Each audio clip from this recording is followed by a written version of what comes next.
बात जरा अदल की करते हैं, इंसाफ की करते हैं और उस सर्वे की करते हैं जो टाटा की तरफ से किया गया पूरे मुल्क के अंदर। और पता लगा कि निज़ाम अदल में कोताहियाँ और खामियाँ हो रही हैं और निज़ाम अदल को करने के लिए जिस तरीके की हिकमत अमली होनी चाहिए थी वो पूरी नहीं है।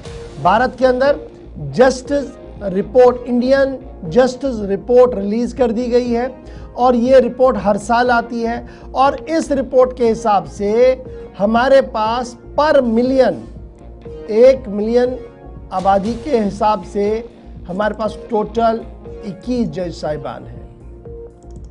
अदालतों के अंदर तकरीबन 35 से 38% केसेस पेंडिंग है पिछले 5 साल से।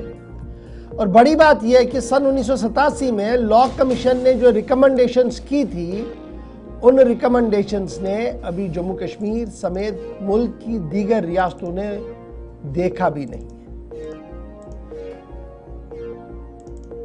21 जज साहिबान हमारे पास है, नेशनल एवरेज है 15:9 वाली रिकमेंडेशन को अगर आप देखेंगे तो उस हिसाब से हमारे पास अभी और करने की ज़रूरत है।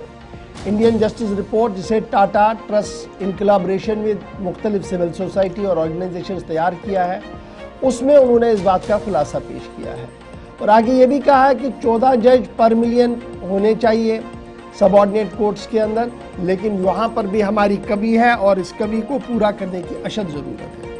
जम्मू कश्मीर के अंदर 20:2 जज का फॉर्मूला है और सबऑर्डिनेट कोर्ट्स के अंदर 0:9 जज और हाई कोर्ट के अंदर 21:2% के हिसाब से जो रेशो बनाया गया है।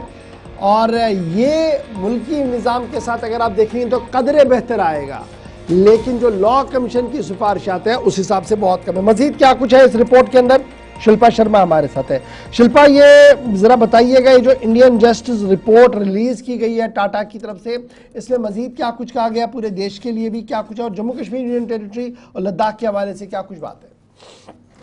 देखिए, जिस प्रकार से ये इस रिपोर्ट में आंकड़ों की बात की गई है, इस आंकड़ों के हिसाब से अगर बात करें तो जजेस होने के बावजूद भी कई केसेस ऐसे हैं जो कि इस समय पेंडिंग पड़े हुए हैं। ना केवल जम्मू कश्मीर की, लद्दाख की बात करें, बल्कि अलग अलग स्टेट्स की बात करें तो अलग अलग स्टेट्स में भी जो है वो कई केसेस जो है वो पेंडिंग पड़े हुए हैं। तो सबसे पहले मैं आपको बता दूं कि राष्ट्रीय स्तर पर 10 लाख के करीब जो लोग हैं उन पर जो है वो 14 जज सबऑर्डिनेट कोर्ट में यानी कि उन पर है और साथ ही साथ 1.9 हाई कोर्ट में है। कुल मिलाकर बात करें तो 15.9 जजेस जो है अवेलेबल अगेंस्ट रिकमेंडेड स्टैंड यानी कि 50 के करीब है। जम्मू कश्मीर की बात करें तो आप देखिए 20 पॉइंट यानी 20.2 जजेस सबऑर्डिनेट कोर्ट में है, 0.9 जजेस जो है वो हाई कोर्ट में है। उसके बाद नेबरिंग यूटी ऑफ लद्दाख की बात करें तो 36.2 जजेस जो है वो सबऑर्डिनेट कोर्ट में अवेलेबल है, 6.9 जजेस जो है वो हाई कोर्ट में है। और लेकिन प्रकार से आपको बता दें कि क्या काफी ज्यादा जो है वो पेंडिंग इस समय पड़े हुए हैं, यानी कि उनके अभी तक जो है वो कोई भी उन पर जो है वो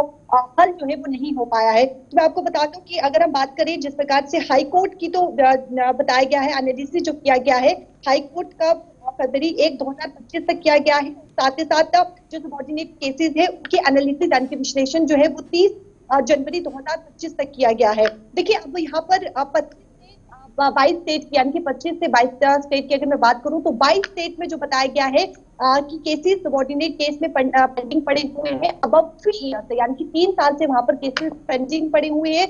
25% जो है वो केसेस बताई गई है। उसके बाद 11 स्टेट ऐसी बताई गई है, यूटी, जिसमें 45% केसेस जो है वो पेंडिंग पड़े गए हैं और बिहार जो है वो सबसे ज्यादा आंकड़ों में सामने आया है, 71% जो है वो यहाँ पर केसेस जो है वो पेंडिंग पड़े हुए हैं। जम्मू कश्मीर की बात करें तो 36 केसेस पेंडिंग पड़े हुए हैं और 3 साल से यानी कि 3 साल से वहां पर केसेस पेंडिंग पड़े हुए हैं। उसके बाद लद्दाख की बात करें तो 20.9% जो है वो केसेस वहीं पर पड़े हुए हैं, यानी कि 3 साल से बताया गया। उसके बाद पंजाब में कुल मिलाकर ये बताया जाएगा कि अभी जस्टिस डिलीवरी सिस्टम को मजीद काम करना होगा और उस ज़िम्मन में अगर जम्मू कश्मीर दीगर रियासतों के थोड़ा सा बेहतर ज़रूर है, लेकिन बैकलॉग अभी भी है। बहुत बहुत शुक्रिया शिल्पा हमारे साथ ज्वाइन करने के लिए, खबर पर डिटेल बताने के लिए।